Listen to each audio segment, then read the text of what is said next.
आज के अनुग्रह मनन में आप सबों का हार्दिक स्वागत है। मित्रों, आज मनन के लिए जिस पद को मैंने चुना है वो पाया जाता है इब्रानियों की पत्री उसका 3 अध्याय और उसका 6वां पद। यहाँ इस प्रकार से लिखा है, पर मसीह पुत्र की नाई उसके घर का अधिकारी है और उसका घर हम हैं। मित्रों, मैं रिपीट करूंगा, वचन कहता है उसका घर हम हैं। कैसा अद्भुत पद, हमारे लिए कैसा अद्भुत विशेषण।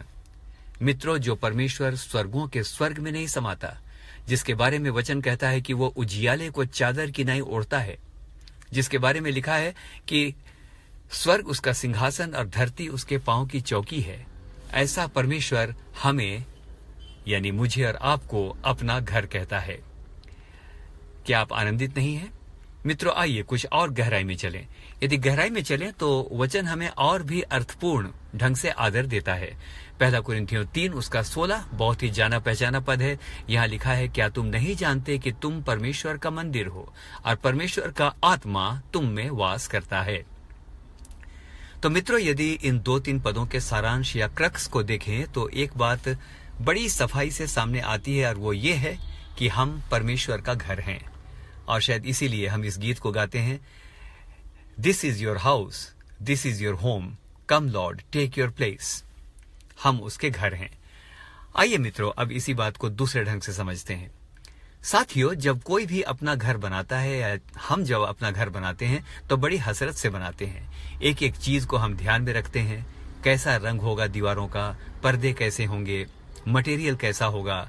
मित्रों, हम सारे बाजार में जाकर बेस्ट से बेस्ट चीज अपने घर के लिए लेकर के आते हैं और चाहते हैं कि हमारा घर सबसे उत्तम, सबसे अच्छा बने। हम चाहते हैं हमारे घर में अच्छी से अच्छी चीजें रहें। तो साथियों, इस समय कहना चाहूंगा, यही बात परमेश्वर पर भी तो लागू होती है, क्योंकि हम परमेश्वर का घर हैं।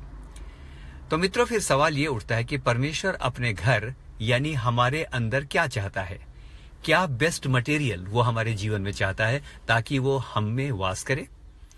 तो मित्रों, सबसे पहली बात कि वो अपने घर में या हमारे जीवन में एक वेदी चाहता है, क्योंकि हम उसके मंदिर हैं। हम मात्र उसके घर नहीं हैं, हम उसके मंदिर भी हैं। मित्र, हो नहीं सकता कि घर मंदिर हो और वहां पर वेदी ना हो। वेदी के अर्थ को थोड़ी देर के लिए आइए समझते हैं। वेदी को अंग्रेजी में हम ऑल्टर कहते हैं, जो लैटिन वर्ड ऑल्टेरियम से आता है। और ऑल्टेरियम का शाब्दिक अर्थ है भूमि से कुछ ऊपर या ऊंचा उठा हुआ भाग या टेबल, जिसका इस्तेमाल परमेश्वर की आराधना के लिए या ऑफरिंग के लिए होता है। तो मित्रों, परमेश्वर चाहता है कि हमारे जीवन में अन्य सभी भागों से ऊंचा, हमारे जीवन के अन्य सभी क्षेत्रों से ऊंचा एक ऐसा स्थान हो जहां हम परमेश्वर की महिमा कर सकें और हम उसे बलिदान भी चढ़ा सकें, क्योंकि वेदी में तो बलिदान चढ़ाना होता है। तो मित्रों, सवाल उठता है, कौन सा बलिदान? तो इब्रानियों 13 उसके 15 में लिखा है, हम अपने होठों का स्तुति रूपी बलिदान अपने परमेश्वर को चाहते हैं। तो सबसे पहली बात, हमारे घर में परमेश्वर एक ऐसी वेदी चाहता है जहां हम उसकी आराधना कर सकें। और वेदी के अर्थ को हमने देखा, भूमि से कुछ उठा हुआ ऊंचा भाग। तो आज के दिन कहना चाहूंगा, आइए जब हम अपने घरों में यानी जब हम अपने जीवन में परमेश्वर के स्थान को सबसे ऊंचा स्थान देते हैं तो हम सच में उसकी वेदी बनाते हैं। आइए मित्रों, अब देखते हैं दूसरी बात, क्या चाहता है परमेश्वर हमारे इस घर के अंदर या हमारे जीवन के अंदर। तो दूसरी बात है एक धन्यवादी जीवन। मित्र, परमेश्वर का वचन 1 थिस्सलुनीकियों 5 उसके 18 में कहता है, हर बात में धन्यवाद करो, क्योंकि तुम्हारे लिए मसीह यीशु में परमेश्वर की यही इच्छा है। मित्र, ये बहुत ही जाना माना पद है, लेकिन इसका अर्थ बहुत ही गंभीर है। मुझे लगता है कि यदि हम हर बात में धन्यवाद देना सीख गए तो जीवन की बहुत सारी पीड़ाएं समाप्त हो जाएंगी। यहां ध्यान दीजिए मित्रों, लिखा है हर बात में, चाहे प्रार्थना सुनी जाए या नहीं सुनी जाए, चाहे मन के मनोरथ पूरे हों या पूरे ना हों, चाहे अंधेरी वादियों में से होकर के जाना पड़े, वचन कहता है हर बात में धन्यवाद करो। मित्रों, बहुत बार नहीं समझ में आता कि हम क्यों धन्यवाद करें, लेकिन मुझे ऐसा लगता है हम ये सोचकर धन्यवाद दे सकते हैं कि हमारे विचार और परमेश्वर के विचारों में अंतर है। मेरे विचार से तो ये अच्छा था, लेकिन शायद परमेश्वर के विचार से ये मेरे लिए अच्छा नहीं था। तो ऐसा सोचकर हम परमेश्वर को धन्यवाद दे सकते हैं।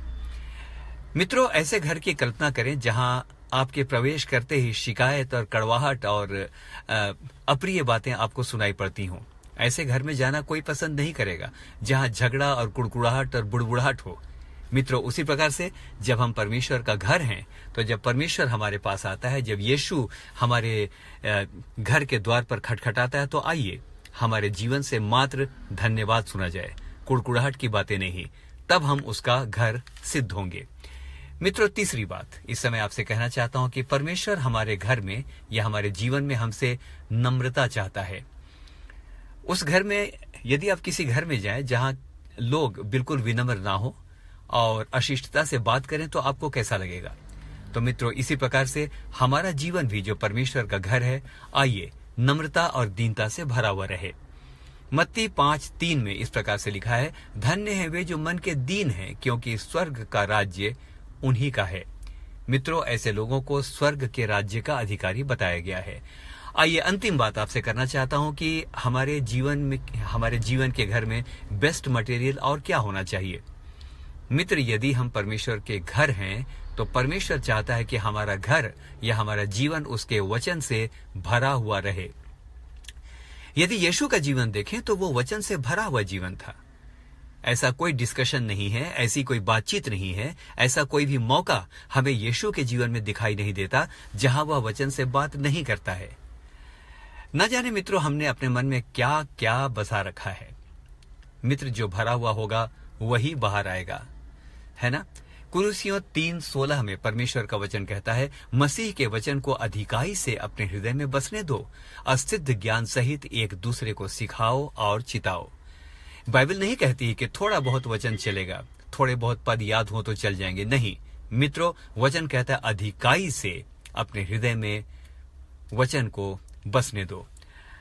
कल मित्रों एक बहुत सुंदर कहानी मैंने सुनी। एक पति था और जो परमेश्वर पर विश्वास नहीं करता था, लेकिन पत्नी ने वचन को पढ़ना शुरू किया और उसने यीशु को अपने जीवन में ग्रहण किया। एक दिन की बात है कि पत्नी ने अपने पति को एक बाइबल भेंट में दी और कहा कि आप इसको पढ़िए। पति को बिल्कुल लाजिमी है कि क्योंकि विश्वासी नहीं था, बहुत गुस्सा आया और उसने पूरी बाइबल को फाड़ दी और फाड़ करके उसने उसे डस्टबिन में डाल दिया और उसने कहा, अगर इतना ही वचन से प्यार है तो 1 सप्ताह का समय देता हूं, 1 सप्ताह के अंदर इस वचन को, इस बाइबल को जो कि मैंने फाड़ करके फेंक दी है, जोड़ करके दिखा दो। मेरे मित्रों, और मुझे बड़ा अच्छा लगा जब मैंने उसको पढ़ा। उस बहन ने प्रार्थना के साथ एक एक पन्ने को जोड़ना शुरू किया, एक एक पन्ने को उसने जोड़ना शुरू किया। यदि वो वचन पढ़ी हुई नहीं होती तो शायद वो जोड़ नहीं पाती, लेकिन उसने एक एक पन्ने को जोड़ा। अब पूरी की पूरी बाइबल उसने जोड़कर अपने पति को दिखा दी। हाँ मेरे मित्रों, जो वचन को पढ़ेगा वही तो समझेगा कि किस पृष्ठ के बाद क्या है। अधिकाई से का अर्थ है सभी चीजों से बहुत अधिक, यानी दूसरी चीजों से सबसे ज्यादा। मित्रों, आइए तो आज परमेश्वर का धन्यवाद करें। वो चाहता है कि हमारे इस घर में उसका वचन भरा हुआ रहे। हम में से हर एक को परमेश्वर बहुत आयत के साथ आशीष देगा। हमारे जीवन में जयवंत होने की संभावनाएं बढ़ जाएंगी और हम अपने जीवन के अंदर जय की भाषा बोलेंगे। आइए धन्यवाद करें कि हम उसके घर हैं। वो परमेश्वर जो स्वर्गों के स्वर्ग में नहीं समाता, हमें अपना घर कहता है और वो चाहता है कि हमारे घरों में ये सारी सामग्रियां हों, अर्थात वेदी, एक धन्यवादी जीवन और वचन से भरा हुआ जीवन। हमें से हर एक को परमेश्वर बहुत आयत के साथ आशीष दे। आमीन और फिर से आमीन।